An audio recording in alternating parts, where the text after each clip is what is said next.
श्री स्वामी समर्थ. नमस्कार मंडळी. Priya's home and किचनमध्ये मी प्रिया तुम्हा सगळ्यांचं नेहमीप्रमाणेच अगदी मनापासून स्वागत करते. तर मैत्रिणींनो, तुम्हाला आता आपल्या सगळ्यांना माहितीच आहे की आता घटस्थापना आहे किंवा नवरात्री सुरू होत आहे. तर आजच्या व्हिडिओमध्ये आपण नवरात्री संबंधीची संपूर्ण माहिती, म्हणजे अगदी घटस्थापनेचा मुहूर्त किंवा नवरात्रीचे धार्मिक महत्त्व, त्याचबरोबर वैज्ञानिक महत्त्व, रंग किंवा देवींची रूपं, तर सगळ्यांची संपूर्ण माहिती या व्हिडिओमध्ये तुम्हाला मिळणार आहे. अगदी घटस्थापनाचा विधी किंवा पूजेचं साहित्य ह्यापासून सगळ्या गोष्टी तुम्हाला मिळणार आहे.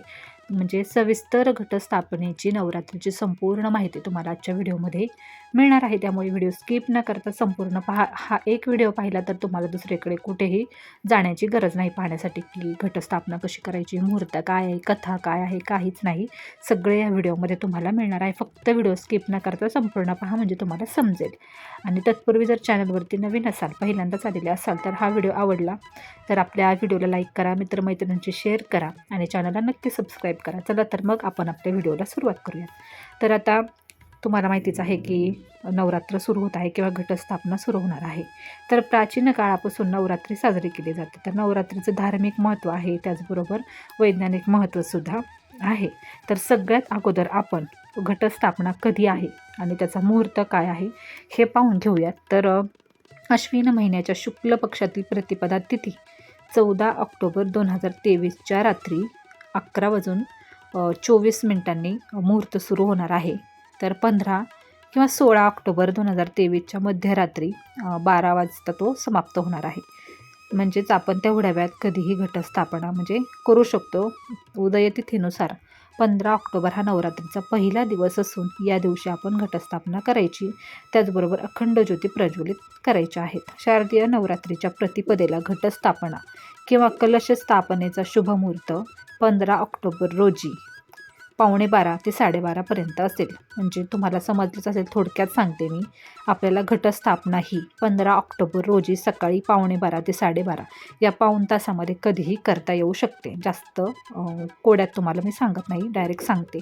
एवढ्या वेळात आपल्याला 11:15 ते 12:30पर्यंत घटस्थापना करून घ्यायची आहे. तर आमच्या इकडे पुण्यामध्ये किंवा जिकडे मी राहते तिकडे बोल्लाई माता देवी ही खूप जागृत देवस्थान आहे आणि तिथे जोपर्यंत देवीचा घट बसत नाही किंवा घटस्थापना होत नाही तोपर्यंत आजूबाजूचे जे 4-5 गावं आहेत तर तिकडेही घटस्थापना होत नाही. म्हणजे माझ्या माहेरी असो किंवा सासरी असो, जोपर्यंत बोल्लाई मातेचा घट बसत नाही तोपर्यंत आमच्या इकडे घटस्थापना होत नाही. तर प्रत्येकाच्या इकडे तसं असेल तर तुम्ही त्याप्रमाणे बसवू शकता. पण शुभमुहूर्त हा 15 ऑक्टोबर रोजी सकाळी 11:15 ते 12:30पर्यंत आहे. तर मुहूर्त तुम्हाला समजलाच असेल. आता आपण नवरात्रीचे धार्मिक महत्त्व थोडक्यात पाहून घेऊयात. तर प्राचीन काळापासून नवरात्री साजरी होते. पूर्वीच्या काही नवरात्री साजरी करताना त्यात मूर्ती नसायची किंवा गरबा वगैरे आत्ताच्या कसे सगळे डान्स वगैरे असतात, तर असं काही नसायचं. देवी ही परमात्म्याचे स्वरूप आहे आणि यात सगळ्यात महत्त्वाचं म्हणजे देवीच्या पूजेचे नियम आहेत. आणि त्यात सगळ्यात अगोदर आपलं शरीर हे आतून आणि बाहेरून पवित्र असलं पाहिजे. 9 दिवस जे नवरात्रीचे उत्सव आपण साजरा करतो त्यातून आपल्याला सुख, समाधान, शांती आणि आनंद मिळतो आणि त्यातूनच मग घरामध्येही कलह नष्ट होतो, दृष्ट विचार नष्ट होतात, पाप नष्ट होतात आणि दृष्टांना मारणारी हीच देवी माता असते अशी मान्यता आहे. तर या नवरात्रीच्या 9 दिवसांमध्ये जेवढं शक्य होईल तेवढं खालील या 2 मंत्राचा जाप आपल्याला करायचा आहे. तर सर्व मंगल मांगल्ये शिवे सर्वार्थ साधिके शरण्ये त्र्यंबके गौरी नारायणी नमोस्तुते. त्यानंतर या देवी सर्वभूतेषु शक्तिरूपेण संस्थिता नमस्तस्ये नमस्तस्ये नमस्तस्ये नमो नमः. या मंत्राचा जाप आपला जितका होईल तितका करायचा आहे. देवीची आराधना केल्याने सर्व दृष्टांचा नाश होऊन सर्व मंगलमय होते, सुख प्राप्त होते, खराब विचार नष्ट होतात. म्हणूनच नवरात्रीला खूप सारं महत्त्व आहे. जसे की उपवास करणे, यात आहार नको असतो, यालाच उपवास म्हणतात. 9 दिवस काहीच खाणार नाही, काही चुकीचे काम करणार नाही, फक्त देवीच्या सानिध्यात राहील, तिच्या छत्रछायेखाली राहील आणि तिच्याच मंत्राचा जप करेल, तिची आराधना करेल, तिच्या आदर्शांचे पालन करून फक्त 9 दिवसाचंच नाही तर संपूर्ण जीवन ते आचरणात आणेल याचसाठी उपवास करतात आणि अखंड व्रतसुद्धा करतात. तर मंडळी, प्राचीन काळात खूप मोठे यज्ञ व्हायचे. अखंड 9 दिवस ते यज्ञ सुरू असायचे. त्यात खूप प्रकारच्या जडीबुटी असायच्या, औषधं असायची. म्हणजे आपण बऱ्याच ठिकाणी असं टी व्हीमध्ये सुद्धा पाहत असतो. तर हे यज्ञ हे यज्ञ शरद ऋतूपासून वाचण्यासाठी ऋषीमुनी त्या यज्ञातूनच ऊर्जा घेत असत। असे केल्याने ते आजारी पडत नव्हते, त्यांची इम्युनिटी वाढत असे, सगळीकडे पॉझिटिव्हिटी पसरत होती म्हणजे या यज्ञांच्या मार्फत। तर हा 9 दिवस हा यज्ञ असल्याने देवीचे नामस्मरण होत असे, मंत्र उच्चार सुरू राहत असे आणि या यज्ञातून संपूर्ण प्रकृती शुद्ध होते असे आणि होत असे आणि प्रकृतीच माता भगवतीचे रूप आहे। आपण जिथे बघू झाडे, फुले, डोंगर सगळ्यांमध्ये जगदंबा आहे, म्हणूनच तिला पहाडोवाली असंही म्हणतात। तर मंडळी, हे झालं नवरात्री घटस्थापनेचं धार्मिक महत्त्व। आता त्यानंतर नवरात्री घटस्थापनेचं वैज्ञानिक महत्त्व आपण पाहून घेऊयात। तर हा मंत्र आहे का थोडासा अवघड आहे।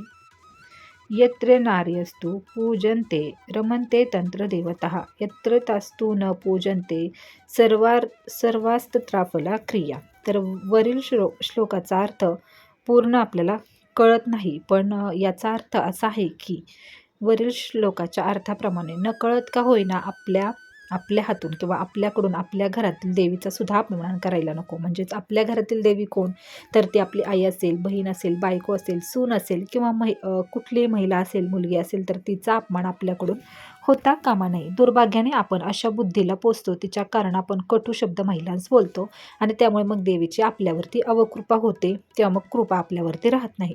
तर नवरात्रीमध्ये खास करून उपवास ठेवायचा असतो, तो त्याचे महत्त्वाचे कारणसुद्धा आहे। चैत्र नवरात्री असो वा शारदीय नवरात्र असो, अशा दोघांमध्ये उपवास करायचा असतो। आता बऱ्याच ठिकाणी चैत्र नवरात्रीसुद्धा खूप मोठ्या प्रमाणावरती साजरी होते, पण आपल्या इकडे शारदीय नवरात्र उत्सवाला खूप सारं महत्त्व आहे। तर त्यामागे असं कारण आहे की जेव्हा या दोघी नवरात्री येतात तेव्हा प्रकृतीमध्ये खूप मोठा बदल होत असतो। म्हणजे कसं, चैत्र नवरात्रीच्या वेळेस उन्हाळा सुरू झालेला असतो आणि शारदीय नवरात्रीच्या वेळेस हिवाळा सुरू झालेला असतो। तर त्यामुळे मग रोगराई, बिमारी होत असते, त्यामुळे आपले शरीर हे आजारांचे घरसुद्धा बनू शकते। म्हणून यावेळेस आपण आपल्या शरीराला हलके ठेवायचे असते, हलके फुलके खायचे असते, जे पचेल तेच खायचे असते, जेणेकरून आपले शरीर त्या आजारांपासून, रोगांपासून वाचू शकेल। आणि हे सर्व ज्ञान आपल्या पूर्वी जे पुराण काळामध्ये ऋषीमुनी होते यांचे आहे, ज्यांच्यामुळे आपल्याला उपवास करायची प्रथा माहीत आहे आणि त्यांच्या या ज्ञानामुळे आपल्याला निरोगी आयुष्य, निरोगी शरीरसुद्धा म्हणजे आपण तयार करत असतो। म्हणून या नवरात्रीचे 9 दिवस उपवास करायचा असतो। तर पूर्वीच्या काळी ऋषीमुनी नवरात्रीमध्ये अखंड यज्ञ करायचे आणि त्या यज्ञामध्ये आपण पाहिलं की जडीबुटी वगैरे सगळं टाकायचे आणि त्यामुळे वातावरण वगैरे शुद्ध व्हायचं। या अखंड उपवास आणि यज्ञाचे धार्मिक आणि वैज्ञानिक दृष्टीनेच महत्त्व आहे, हे आपल्याला आता समजले असेलच। तर मी तुम्हाला या व्हिडिओमध्ये सांगण्याचा प्रयत्न केलेला आहे।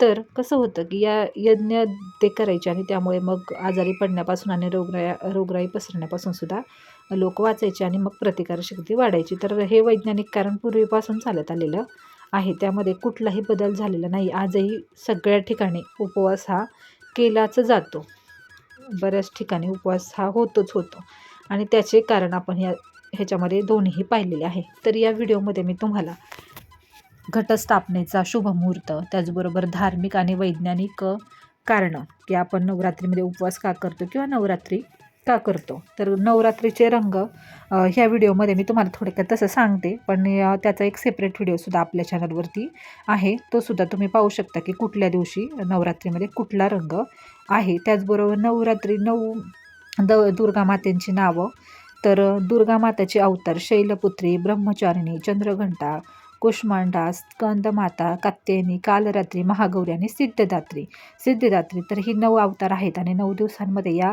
9 अवतारांची आपल्याला म्हणजे आराधना करायची असते, पूजा करायची असते किंवा मग देवीला प्रसन्न करण्यासाठी जे काही आपल्याला करता येईल ना, तर ते ह्या 9 रूपांमध्ये आपल्याला करायचे असते। तर आता नवरात्रीचे 9 रंग आपण पाहून घेऊयात की 9 दिवस कुठला रंग आहे। तर सगळ्यात पहिल्या दिवशी आहे केशरी रंग, म्हणजेच 15 ऑक्टोबर रविवार रोजी आहे केशरी रंग, नारंगी रंग। 16 ऑक्टोबर सोमवार रोजी आहे सफेद रंग किंवा पांढरा रंग। 17 ऑक्टोबर मंगळवार या रोजी आहे लाल रंग। 18 ऑक्टोबर बुधवार रोजी निळा रंग, म्हणजे जो रॉयल ब्लू म्हणून आपण बोलतो त्याला। त्यानंतर 19 ऑक्टोबर गुरुवार रोजी आहे पिवळा रंग। त्यानंतर 20 ऑक्टोबर शुक्रवार रोजी आहे हिरवा रंग। त्यानंतर 21 ऑक्टोबर शनिवार रोजी आहे राखाडी म्हणजे ग्रे कलर। त्यानंतर 22 ऑक्टोबर रविवार रोजी आहे पर्पल कलर म्हणजे जांभळा रंग किंवा मग पण त्याला वांगी कलर असं सुद्धा म्हणतो। त्यानंतर 23 ऑक्टोबर सोमवार रोजी आहे मोरपंखी रंग। तर हे 9 दिवसांचे 9 रंगसुद्धा आहेत, जे आता मी तुम्हाला थोडक्यात सांगितले। आणि हा व्हिडिओ तुमच्या संपूर्ण माहितीसाठीच होता. त्याचबरोबर आता आपण पाहूयात की घटस्थापनेच्या पूजेचं साहित्य आणि थोडक्यात विधी तुम्हाला मी सांगते. साहित्यांमध्ये धान्य पेरण्यासाठी भांडं, अत्तर, ताम्हण, पाणी, विड्याची पानं, कलश, कुंकू, आंब्याचे जे टाळे असतात ते, अगरबत्ती, नारळ, हळद, चंदन, फळे, निरांजन, समई, फुलांच्या माळा, फुले, तूप, तांदूळ, धान्य आणि माती. तर हे साहित्य आपल्याला घ्यायचं आहे. त्यानंतर आपण संपूर्ण विधी पाहूयात थोडक्यामध्ये. तर सगळ्यात संपूर्ण घर आपल्याला स्वच्छ करून, स्वच्छ आंघोळ वगैरे करून, छान कपडे आपल्याला घालायचे आहे. पूजेचं साहित्य जमा करायचं आहे. घरातील आपली रोजची देवाची पूजा आहे ती करून घ्यायची आहे. आणि एखादं भांडं जे तुम्ही धान्य पेरण्यासाठी घेणार आहात तर ते तुम्हाला घ्यायचं आहे. त्या धान्याच्या अर्ध्यापर्यंत आपल्याला माती भरायची आणि त्यावरती मग आपल्याकडे धान्य पेरायचं आहे. धान्याच्या वरती माती घालावी आणि त्यानंतर भांड्यात थोडेसे पाणी घालून घ्यावे. एका कलशावरती पवित्र असा धागा आपल्याला बांधायचा आहे. कलशाच्या मानेपर्यंत आपल्याला पाण्याने कलश भरायचा आहे. कलशामध्ये सुपारी, दुर्वा ज्या असतात त्या, सुगंधी अत्तर आणि 1 रुपयाचे नाणे आपल्याला घालायचे आहे. कलशाच्या काठावर झाकण्यापूर्वी 5 आंब्याची पाने किंवा मग विड्याची पाने घ्यायची, गोलाकार ठेवायची आणि कलशामध्ये अक्षतंसुद्धा टाकायचे आहे. कलशाला हळद कुंकाने उभी अशी 5 बोटे लावून घ्यायची आहे. त्यानंतर नारळ घ्यायचा, तो लाल कपड्यात गुंडाळायचा आणि पवित्र धाग्याने नारळ आणि लाल कापड बांधायचं आणि कलशाच्या वरती ते ठेवायचं. म्हणजे आपला हा कलश तयार होतो आणि मग तो आपल्याला धान्याच्या भांड्यावरती मध्यभागी ठेवायचा आहे. तर काही ठिकाणी कलश ठेवतसुद्धा नाही आणि काही ठिकाणी ठेवतात. तर तुमच्या इकडे जशी करत असाल तशी तुम्ही करू शकता. नारळावर देखील आपल्याला मग स्वस्तिक काढून घ्यायचं आहे. स्वस्तिक काढल्यामुळे मग ते शुभचिन्ह आपण मानतो. मग आपल्याला घटस्थापनेची पूजा थाळी रेडी करायची आहे. त्यामध्ये आपल्याला फुलं, दिवा, धूप असेल, काही फळं वगैरे असतील, पानं वगैरे असतील, सुपारी असेल, ते सगळं ठेवायचं आहे. आणि प्रथम मग आपल्याला गणपतीची स्थापना करून घ्यायची आहे. आपण ही स्थापना करत असताना पानाचा विडा घ्यायचा आहे. त्यानंतर मग आपल्याला पूजन करून घ्यायचं आहे आणि त्यावरती हळद कुंकू दवायचा, एक सुपारी ठेवून आणि मग ओम गणेशाय नमः, जय माता दी या मंत्राचा जप करायचा आहे. स्थापन करते वेळी हा जप करायचा आहे किंवा मग तुम्ही सर्व मंगल मांगल्य या मंत्राचा जप करू शकता. मातीच्या भांड्याच्या बाजूला धागा बांधून घ्यायचा आहे आणि मग आपल्याला 9 पानांची 9 फुलांची माळ तयार करायची आहे आणि अशीच मग 9 फुलांची किंवा वेगवेगळ्या फुलांची पानांची आपल्याला माळ ही 9 दिवस आपल्याला मग अशा प्रकारे माळ ती चेंज करायची. म्हणजे चेंज करायची नाही, रोज आपल्याला एक 9 दिवस माळ घालायची आहे. आणि देवीच्या ओटीचं साहित्यसुद्धा आपल्याला समोर ठेवायचं आहे. अखंड 9 दिवस आपल्याला देवीच्या समोर आणि घटासमोर दिवासुद्धा प्रज्वलित ठेवायचा आहे. दिवा विझता कामा नये. दुर्गा देवीला आवाहन करायचं आहे. देवीला हार वगैरे घालायचा आहे. देवीला फुले, 5 प्रकारची फळेसुद्धा आपण समोर ठेवू शकता जसं तुमच्याकडे असेल तसंच. कलश आणि धान्याच्या भांड्याला पहिली प्रार्थना करून देवी दुर्गाचे आवाहन करून तिला विनंती करायची आहे की तुमची किंवा आपली प्रार्थना स्वीकार करा आणि 9 दिवस कलशामध्ये राहून आम्हाला आशीर्वाद द्या. तर ही सोपी अशी पूजेची आहे पद्धत. तुमच्याकडे असेल तशी तुम्ही वापरू शकता. त्यानंतर मग शेवटी धूप, अगरबत्ती, निरांजन लावायचे आहे आणि मग नैवेद्यसुद्धा आपल्याला देवीला दाखवायचा आहे. तर अशी घटस्थापना आपल्याला छान अशी करून घ्यायची आहे आणि रोज देवीच्या मंदिरांचा जप केला तर नक्कीच देवीचे आशीर्वाद तुमच्यासोबत नेहमी राहतील आणि तुमच्या घरामध्ये सुख, शांती, समृद्धी यायला मदत होईल. श्री स्वामी समर्थ मंडळी.